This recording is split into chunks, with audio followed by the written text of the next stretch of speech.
Hello everyone and welcome to my channel one more try. अक्सर लोग मुझे पूछते हैं कि हमें गोल्ड सिल्वर कॉइन खरीदने से पहले क्या पता होना चाहिए। तो चलिए दोस्तों, आज की वीडियो में हम डिस्कस करने वाले हैं कुछ इम्पोर्टेंट टिप्स जो आपको गोल्ड और सिल्वर कॉइन खरीदने से पहले पता होना चाहिए। पहला पॉइंट है प्राइस। सोना चांदी खरीदने से पहले आपको सोने का दाम किसी प्रामाणिक वेबसाइट से पता कर लेना चाहिए। भारत के हर राज्य में सोने का भाव अलग अलग होता है, तो 2-3 ज्वेलर से भाव कंफर्म करने के बाद ही सोना या चांदी का सिक्का खरीदना चाहिए। सिक्का खरीदते समय हमें उन पर मेकिंग चार्ज भी देना पड़ता है जो 2 से 10% तक हो सकता है, और सिक्कों पर जीएसटी भी लगता है जो निश्चित होता है। यदि ज्वेलर आपसे 3% से ज़्यादा जीएसटी मांगता है तो इसका मतलब है कि वो आपसे चीटिंग कर रहा है। तो हमें इन सब चीज़ों का ध्यान रखते हुए सिक्का खरीदना चाहिए। दूसरा पॉइंट है प्योरिटी, मतलब सोने की शुद्धता। सोने की शुद्धता जानना बेहद जरूरी है।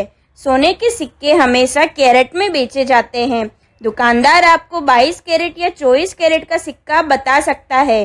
24 कैरेट सोने के सिक्के में पूरा सोना होता है जिसमें दूसरी धातु की मिलावट नहीं होती है, इसलिए इसकी प्राइस ज़्यादा होती है। 22 कैरेट सोने के सिक्के में 91.6% सोना होता है और बाकी अलग धातु। यदि दुकानदार आपको 22 कैरेट का सोने का सिक्का 24 कैरेट के प्राइस में दे रहा है तो इसका मतलब है कि वो आपसे चीटिंग कर रहा है। तीसरा पॉइंट है हॉलमार्क।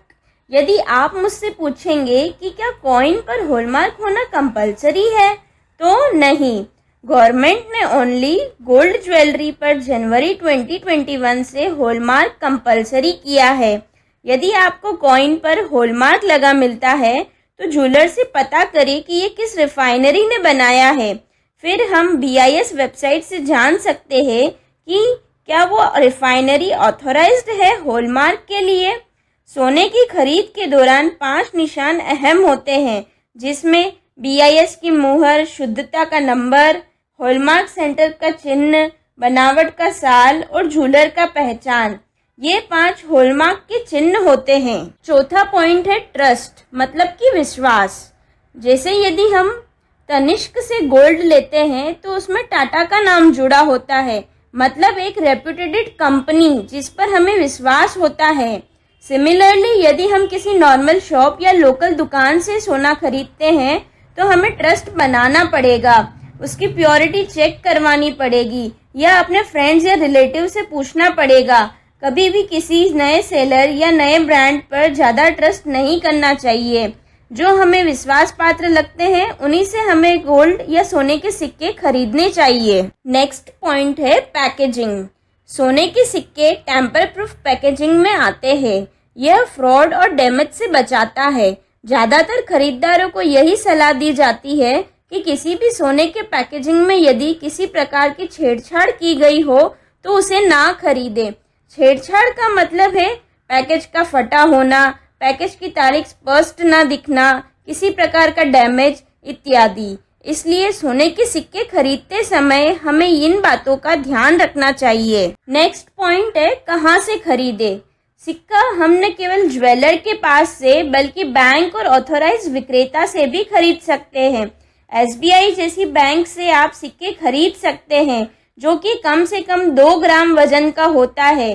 सरकार द्वारा अधिकृत एक इकाई है MMTC, जहां से भी हम सोने चांदी के सिक्के खरीद सकते हैं। यदि हमें बड़ी मात्रा में सिक्के खरीदने हैं तो हम बुलियन वाले के पास से भी खरीद सकते हैं। नॉन बैंकिंग फाइनेंशियल कंपनी से भी सोने चांदी के सिक्के खरीदे जा सकते हैं। नेक्स्ट पॉइंट है बिक्री में आसानी, मतलब यदि हमने सोने के सिक्के खरीदे हैं और अब हमें उनको बेचना है तो किस तरह आसानी से बेच सकते हैं। यदि आप बैंक से सोने के सिक्के खरीद रहे हैं तो ध्यान रखिए कि RBI के निर्देशानुसार बैंक के सिक्के वापस नहीं खरीदती है, इसलिए सोने के सिक्के व्यापारियों से अधिक खरीदे जाते हैं। हालांकि सोने की बिक्री करने पर आपको कम दाम मिलता है क्योंकि मेकिंग चार्ज का खर्च नहीं दिया जाता है, तो हमें सिक्के वहां से खरीदने चाहिए जहां से हमें बेचने में आसानी हो। आज के वीडियो में बस इतना ही। वीडियो कैसा लगा कमेंट करके ज़रूर बताएं।